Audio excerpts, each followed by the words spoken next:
भारत माता की, छत्रपति शिवाजी महाराज की, छत्रपति संभाजी महाराज की।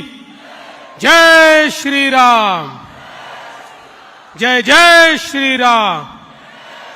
भैया आपका वाला माइक देना, ये माइक जरा ठीक नहीं है, वाला माइक दो। मेरा आवाज बंद करे ऐसा माइक है ये।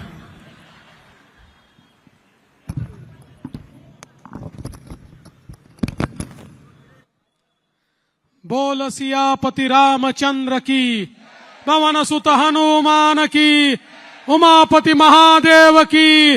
भारत माता की, भारत माता की, भारत माता की। मंच पर उपस्थित पीरीपा के अध्यक्ष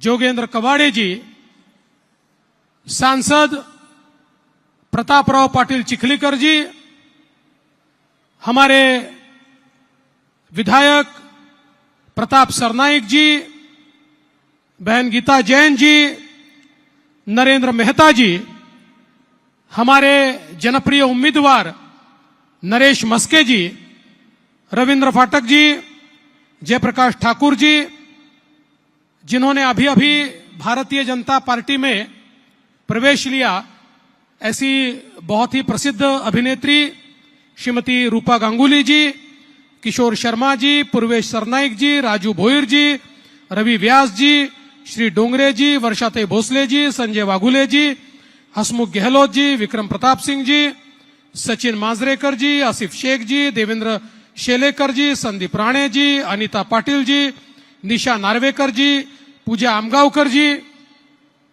मंचासीन सभी महानुभाव। किसी का नाम अगर छूटा होगा तो नाम लिखने वाले की गलती है, मेरी गलती नहीं है, फिर भी मैं क्षमा मांगता हूं। और यहां पर इतनी बड़ी संख्या में उपस्थित सभी माताएं, बहनें और बंधुओं, आज मुझे बहुत खुशी है कि मीरा भाईंदर में हम सभी लोग लोकसभा के चुनाव में हमारे उम्मीदवार नरेश मस्के जी को आशीर्वाद देने के लिए यहां पर एकत्रित आए हैं। बहनों और भाइयों, हम सभी प्रभु श्री राम जी को मानते हैं ना?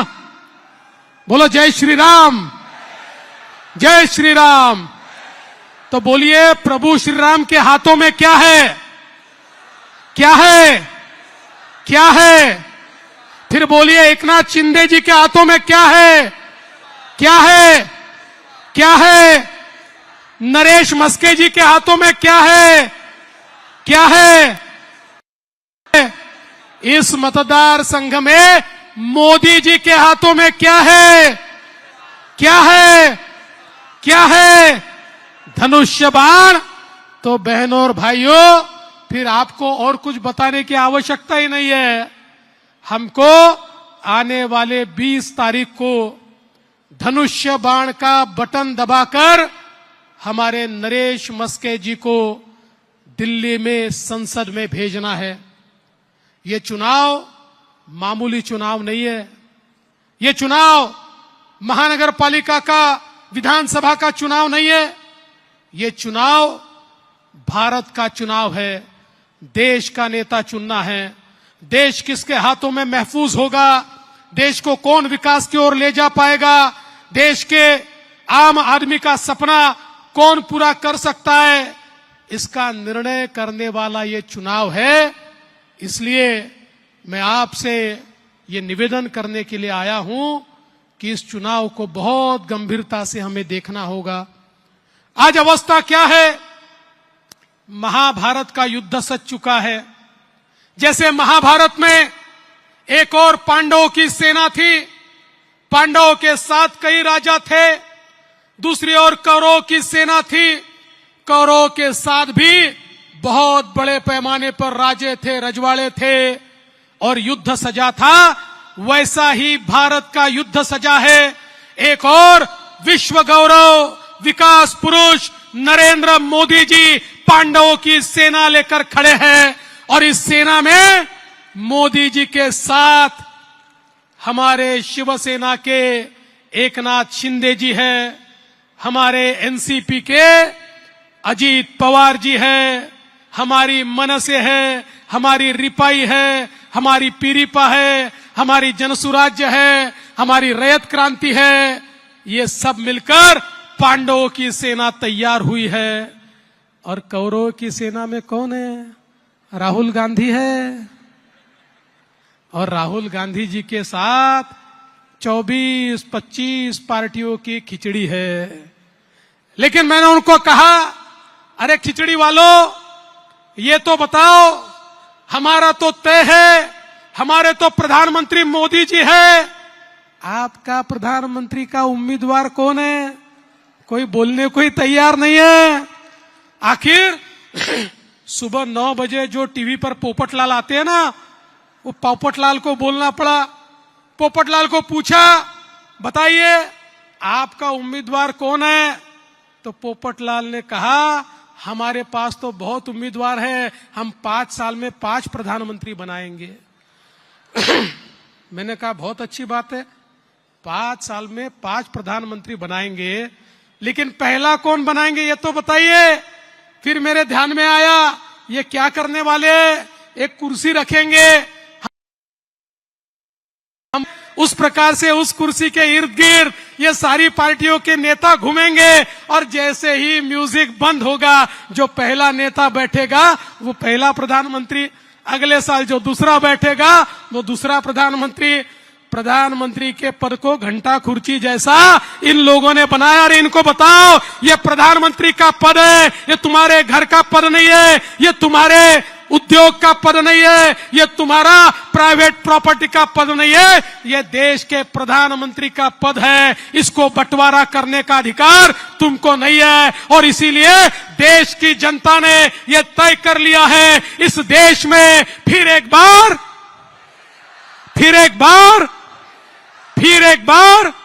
और अब की बार 400 पार। और इस 400 पार में थाने से हमारे नरेश मस्के जी भी होंगे। ये मीरा भाईंदर वालों ने तय करके रखा है। दोस्तों, ये जो हमारे मोदी जी की विकास की ट्रेन है, विकास की ट्रेन, अभी अपने यहां मोदी जी के आशीर्वाद से मेट्रो आने वाली है, ऐसी हमारी ये विकास की ट्रेन है। हमारे विकास की ट्रेन को मोदी जी का इंजन लगा है, मजबूत इंजन है। अलग अलग पार्टियों की बोगियां, डब्बे लगे हुए हैं, और इन डब्बों में सभी के लिए बैठने की जगह है। दीन, दलित, गरीब, आदिवासी, मजदूर, किसान, खेत मजदूर, सभी लोग, अल्पसंख्यक, ओबीसी, भटके, विमुक्त, सभी लोगों को बैठने की जगह हमारी इस ट्रेन में है। और इस ट्रेन में मोदी जी के इंजन के साथ हम लोग सबका साथ, सबका विकास कहते हुए सबको विकास की ओर ले जाते हैं। लेकिन दूसरी ओर क्या है? दूसरी ओर डब्बे ही नहीं है, वहां सब इंजन ही है, डब्बा एक भी नहीं है। इंजन यानी राज ठाकरे वाला नहीं, वो अपने पास है, वहां सारे इंजन है। वहां पर राहुल गांधी कहते हैं मैं इंजन हूं, उद्धव ठाकरे बोलते हैं मैं इंजन हूं, हमारे पवार साहब बोलते मैं इंजन हूं, लालू जी का बेटा बोलता मैं इंजन हूं, मुलायम जी का बेटा बोलता मैं इंजन हूं, स्टालिन बोलते मैं इंजन हूं, ममता दीदी बोलती मैं इंजन हूं। वहां पर एक भी डब्बा नहीं है, सब अपने आप को इंजन मानते हैं। और आपको पता है, इंजन में आम आदमी के बैठने की जगह नहीं होती, इंजन में केवल ड्राइवर बैठता है। और इनका इंजन ऐसा है, राहुल गांधी के इंजन में बैठने की जगह केवल सोनिया जी और प्रियंका जी को है। उद्धव ठाकरे जी के इंजन में बैठने की जगह केवल आदित्य ठाकरे जी को है। और शरद पवार जी के इंजन में बैठने की जगह केवल सुप्रिया ताई सुळे को है। आपके लिए कोई जगह नहीं है। लेकिन जिस दिन आप नरेश मस्के जी के धनुष्य बाण की बटन दबाएंगे, थाने की बोगी सीधे मोदी जी के इंजन को जाकर लगेगी, और फिर हमें यहां पर विकास से कोई रोक नहीं पाएगा। इसलिए ये बहुत महत्वपूर्ण इस प्रकार का चुनाव है। दोस्तों, हमने देखा पिछले 10 सालों में मोदी जी ने जो परिवर्तन करके दिखाया, दुनिया आश्चर्य करती है।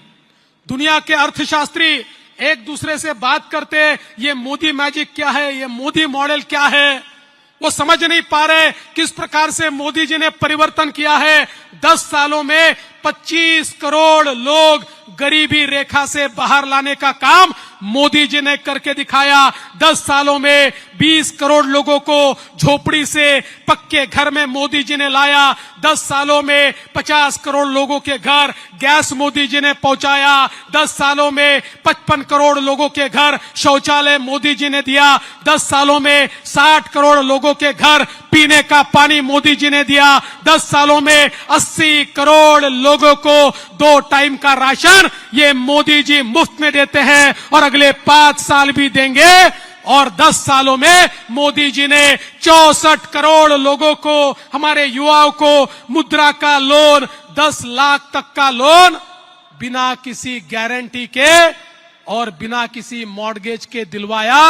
आज ये सारे लोग अपने पैरों पर खड़े हैं और मुझे बताते हुए खुशी होती है, इनमें 50% से ज्यादा हमारी महिलाएं और युवतियां हैं जो आज अपने पांव पर खड़ी हुई है। मोदी जी ने 10 सालों में 85 लाख बचत गटों को 8 लाख करोड़ रुपए दिए। 10 करोड़ महिलाओं को अपने पांव पर खड़ा किया। उसमें से 3 करोड़ महिलाएं अब लखपति बन रही है और धीरे धीरे 10 करोड़ महिलाएं लखपति बनेगी। ये मोदी जी का ख्वाब है। और बंधुओं, अब इस मंच के ऊपर महिलाएं कम दिख रही है, लेकिन अब हमारा राज समाप्त होने वाला है। मोदी जी ने तय किया है 2026 के बाद विधानसभा में 33% विधायक महिलाएं होगी और संसद में 33% हमारे सांसद ये भी महिलाएं होगी वाला है। क्योंकि मोदी जी कहते हैं जब एक पुरुष को अपने पैरों पर हम खड़ा करते हैं तो केवल पुरुष पैरों पर खड़ा होता है, लेकिन महिलाओं को करते हैं तो पूरा परिवार पैरों पर खड़ा होता है। और इसलिए देश को अगर विकसित करना है तो महिलाओं को देश की मुख्य धारा में लाना होगा। हम देख सकते हैं मोदी जी ने आज हमारे शेड्यूल कास्ट समाज के जो युवा है उनके लिए स्टैंड अप जैसी योजना लाई, उनको उद्योजक बनाया। हमारे आदिवासी समाज के लिए 24,000 करोड़ रुपए की योजना लाई। हमारे जो पारंपरिक व्यवसायिक है उनके लिए 14,000 करोड़ की विश्वकर्मा योजना लाई और उनको अपना व्यवसाय बढ़ाने के लिए प्रशिक्षण मिले, पैसा मिले, वित्तीय सहायता मिले। इस प्रकार का काम मोदी जी ने किया। समाज का ऐसा कोई वर्ग नहीं है जिसके उत्थान के लिए मोदी जी ने काम नहीं किया। आज हम देख सकते हैं पिछले 10 सालों में बदला हुआ मीरा भाईंदर हमने भी देखा है। अरे वो मोदी जी थे जिन्होंने आशीर्वाद दिया तो यहां पर हम लोग काम कर पाए। 2014 से 19 मैं मुख्यमंत्री था, हमारे नरेंद्र मेहता जी विधायक थे और आप सबने देखा यहां पर हमारे प्रताप सरनाइक जी भी विधायक थे। आप सबने देखा जिस प्रकार का परिवर्तन यहां पर हुआ। और आज भी वापिस हमारे एकनाथ शिंदे जी यहां पर मुख्यमंत्री बने, हमारी गीता ताई यहां की विधायिका बनी। फिर एक बार हम देख सकते हैं मीरा भाईंदर में हम लोगों को बड़ा विकास दिखाई पड़ता है। आज मीरा भाईंदर में मेट्रो आई है, मीरा भाईंदर में सूर्या से पानी आ रहा है। और मैं आपको कहता हूं 40 MLD पानी तो हम लोग गणपति तक शुरू करने का प्रयास करने वाले हैं। और मेरा विश्वास है आने वाले दिनों में मीरा भाईंदर के लिए पानी की कोई किल्लत नहीं होगी। यहां पर रास्तों का काम हो, यहां STP का काम हो, यहां पर अंडरग्राउंड सीवेज का काम हो, यहां पर गार्डन का काम हो। पिछले 10 सालों में आपके आशीर्वाद के कारण मीरा भाईंदर का रूप बदला है। और हम इसको इसलिए बदल पाए क्योंकि मोदी है तो मुमकिन है, मोदी है तो मुमकिन है। ये मोदी जी का आशीर्वाद है जो बदला हुआ, ये सारा स्वरूप हम लोग देख रहे हैं। और अब आने वाले दिनों में आपकी कनेक्टिविटी तो हम ऐसे बढ़ाने वाले हैं कि अभी हमने मुंबई में कोस्टल रोड तैयार किया। अब कोस्टल रोड से आप बांद्रा तक आ सकते हो। बांद्रा से हम लोग वर्सोवा तक कनेक्टिविटी कर रहे हैं, वर्सोवा से हम मड़ की कनेक्टिविटी कर रहे हैं और मड़ से उत्तन की कनेक्टिविटी हम कर रहे हैं। अब मीरा भाईंदर वाले 40 मिनट में 35 मिनट में सीधे कुलाबा पहुंचेंगे। इस प्रकार की कनेक्टिविटी ये मीरा भाईंदर को देने का काम आज हमारी सरकार कर रही है। हम कर रहे हैं क्योंकि हमारे पीछे मोदी जी है। दोस्तों, आप याद करिए कोविड का वो समय इतना खतरनाक, इतना भयानक समय था जिस समय अपने परिवार वालों को भी हम लोग अपने घर नहीं बुला सकते। सामने एक असमंजस था। सब लोग सोचते थे कल मेरा क्या होगा, मेरे परिवार का क्या होगा, क्या हम जिएंगे या मरेंगे। हमारे आजू बाजू वाले घर में हम मौत देखते थे। एक प्रकार से मातम छाया हुआ था, सभी के सामने अंधेरा था और दुनिया कहती थी ये भारत को कोई बचा नहीं सकता। 140 करोड़ का देश है, कम से कम 40-50 करोड़ लोग तो मरेंगे, ऐसा दुनिया कहती थी। दुनिया के अखबारों में छपता था भारत ये डेथ बेड हो रहा है, भारत में चिताएं जल रही है। दुनिया में केवल 4 देश थे जिन देशों ने कोविड का वैक्सीन तैयार किया था। इन 4 देशों को लगता था भारत हमारे पास आएगा, भारत हमारे सामने हाथ फैलाएगा, भारत बोलेगा। को पता था 140 करोड़ का देश, थोड़ी सी वैक्सीन वो देगा, फिर कहेगा रुक जाओ पहले मेरे लोगों को वैक्सीन देता हूं, उसके बाद तुमको दूंगा। मेरे देशवासी यहां पर जिंदा नहीं बचेंगे, यहां पर मौत का अंबार लगेगा। इसलिए प्रधानमंत्री जी ने सीधे देश के वैज्ञानिकों को एकत्रित किया, फार्मासिस्ट को एकत्रित किया, उनको कहा आपको जो रॉ मटेरियल चाहिए मैं देता हूं, जो रिसोर्सेज चाहिए मैं देता हूं। दुनिया के कोने कोने से मोदी जी ने सारा रॉ मटेरियल यहां लाया और दुनिया में कोविड की वैक्सीन बनाने वाला 5वां देश मेरा हिंदुस्तान बना। और हमारे मोदी जी ने एक एक आदमी को 140 करोड़ लोगों को कोरोना की वैक्सीन 2 बार हम सभी को टीका लगाया ना, सबको मिला ना। 1 पैसा किसी को नहीं मांगा, चाराने का खर्चा किसी को नहीं आया। और जो लोग कहते थे भारत कैसे बचेगा, उनको हमने ये बताया भारत बचा भी, और बचाने वाला नई दिल्ली में बैठा था, उसने बचाकर दिखाया भी। ये नया भारत है, ये मोदी जी का भारत है। दोस्तों, ये नया भारत ऐसा भारत है जिसकी ओर आंख उठाकर कोई देख नहीं सकता। आज भारत एक और चंद्रयान भेज रहा है, दूसरी ओर आदित्य L1 के नाम से हम सूरज को नाप रहे। मुझे याद है आज हमारा जो नेतृत्व है ये मामूली नेतृत्व नहीं, वैश्विक नेतृत्व हुआ है। ये कोरोना के बाद मैं मॉरिशस नाम के देश में गया था और मॉरिशस में वहां के जो मराठी लोग हैं उन्होंने छत्रपति शिवाजी महाराज का एक पुतला था, उसका उद्घाटन मेरे हाथ से किया। फिर मैं मॉरिशस के राष्ट्रपति को मिलने गया, अफ्रीकन ओरिजिन के राष्ट्रपति थे। उन्होंने मुझे कहा मिस्टर फडणवीस आप मेरा धन्यवाद मोदी जी को दीजिए। मैंने कहा किस बात का धन्यवाद है राष्ट्रपति जी? कहने लगे कोविड के काल में मोदी जी ने मॉरिशस को कोविड का टीका दिया। आज मेरा मॉरिशस जीवित है, वो नरेंद्र मोदी के कारण जीवित है। और केवल मॉरिशस नहीं, दुनिया में 100 देश ऐसे हैं जो कहते हैं हमारा नेता नरेंद्र मोदी है, क्योंकि उनके कारण हमारा देश आज जीवित है। एक वैश्विक नेतृत्व आज मोदी जी के माध्यम से हमने तैयार किया है। मैं जापान गया था, जापान के उप प्रधानमंत्री को मैं मिला। उन्होंने मुझे कहा फडणवीस जी आपका अभिनंदन करता हूं। मैंने कहा किस लिए अभिनंदन कर रहे हैं? उन्होंने कहा जो जापान नहीं कर पाया वो आपके देश ने किया। हमने भी प्रयास किया था चंद्रमा पर, उसके साउथ पोल पर, वहां पर हम लोग अपना चंद्रयान उतारे, हम नहीं उतार पाए, भारत ने उतार कर दिखा दिया। ये नया भारत है। आज इस नए भारत का सानी पूरी दुनिया है। दोस्तों, मैं आपको याद दिलाना चाहता हूं, यह गली का चुनाव नहीं, दिल्ली का चुनाव है, देश की सुरक्षा का चुनाव है। आप सबको याद होगा वो जमाना भी जिस समय हमारे मुंबई में बम विस्फोट होते थे, पूना में होते थे, काशी में होते थे, हैदराबाद में होते थे, बंगलोर में होते थे, हर जगह बम विस्फोट होता था। बम विस्फोट होने के बाद हमारी सरकार क्या करती थी? हमारी सरकार केवल पाकिस्तान का निषेध करती थी, भर्त्सना करती थी, पाकिस्तान की बुराई करती थी। इससे ज्यादा हमारी सरकार कुछ नहीं कर पाती थी। 26/11 के बाद भी हम सबको लगता था भारत पर इतना भयानक हमला हुआ है, हमारी सरकार ने ये, लेकिन हमारे प्रधानमंत्री इतने लाचार थे, अमेरिका चले गए, बोले देखिए सबूत दे रहे हैं, ये पाकिस्तान ने हमला किया है, आप जरा पाकिस्तान को जाकर समझाइए।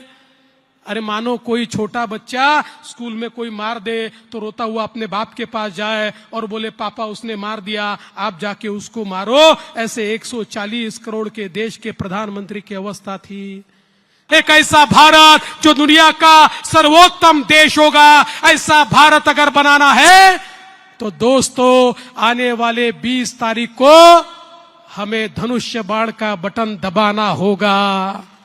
धनुष्य बाण का बटन दबाने के बाद वोट तो नरेश मस्के को मिलेगा, लेकिन आपका आशीर्वाद नरेंद्र मोदी जी को मिलेगा। मोदी जी को आशीर्वाद दीजिए, इतना ही निवेदन करता हूं और अपने शब्दों को विराम देता हूं। जय हिंद, जय महाराष्ट्र। एबीपी माझा, उघडा डोळे बघा नीट।